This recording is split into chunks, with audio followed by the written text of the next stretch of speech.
ચાલો મિત્રો, ભાવિક સરને નમસ્કાર. કેમ છો? આજે ચેપ્ટર 12 વિદ્યુત પ્રવાહની ચુંબકીય અસરોમાંથી તમને 3-4 પ્રશ્ન આપું છું. જરૂરથી પાકા કરી લેજો. પહેલો પ્રશ્ન છે, ગજિયા ચુંબકની સામાન્ય માહિતી આપો. એની અંદર તમે ચુંબકની સામાન્ય માહિતી આપી દેજો કે એના 2 ધ્રુવો હોય, કે આ ધ્રુવોનું કઈ રીતે આકર્ષણ થાય છે. બીજો પ્રશ્ન છે, ચુંબકીય ક્ષેત્ર રેખાની લાક્ષણિકતાઓ જણાવો. મિત્રો, આ પ્રશ્ન 100% પાકો કરજો. પૂછાય છે અને હમણાં નથી પૂછાણું, એટલે આ વર્ષે આવવાની પૂરી શક્યતા છે. ફરીથી બોલું છું, ચુંબકીય ક્ષેત્ર રેખાની લાક્ષણિકતાઓ જણાવો.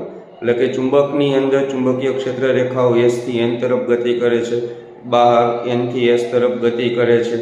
ચુંબકીય ક્ષેત્રની પ્રબળતા ક્યાં વધારે હોય છે? તો કે ધ્રુવો ઉપર વધારે હોય છે. હંમેશા એકબીજાને છેદતી નથી, વલયો બનાવે છે, સદિશ છે. તો આ બધા પ્રશ્નો એની અંદર જવાબ તમે લખી શકશો.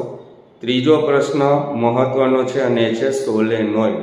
સેક્શન B ની અંદર આ પ્રશ્ન વારંવાર પૂછાય છે. બહુ સહેલો પ્રશ્ન છે.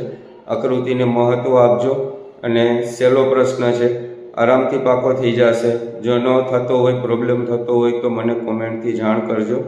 અને ચોથો પ્રશ્ન તમને આપું છું, ઘરેલું વિદ્યુત પરિપથનો ડાયાગ્રામ. પ્રેક્ટિસ કરી જ લેજો છોકરાઓ. ઘરેલું વિદ્યુત પરિપથનો ડાયાગ્રામ પૂરેપૂરી પૂછવાની શક્યતાવાળો પ્રશ્ન છે. તો મેં તમને જે પ્રશ્ન આપ્યા છે એ ચેપ્ટર 12 માંથી કરી લેજો. અને હા, સાથે એક આવે છે ઓવરલોડિંગ. ઓવરલોડિંગ શા માટે થાય છે અને તેને નિવારવાના ઉપાય જણાવો.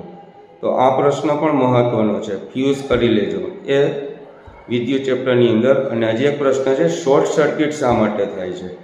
તો શોર્ટ સર્કિટ અને ઓવરલોડિંગ છે એ તમારે સેક્શન D ની અંદર A અને B એ રીતે 2 પ્રશ્ન પૂછી શકે. શોર્ટ સર્કિટ એટલે શું, તેનું નિવારણ કઈ રીતે કરી શકાય, ઓવરલોડિંગ શા માટે થાય છે અને તેનાથી બચવાના ઉપાયો જણાવો.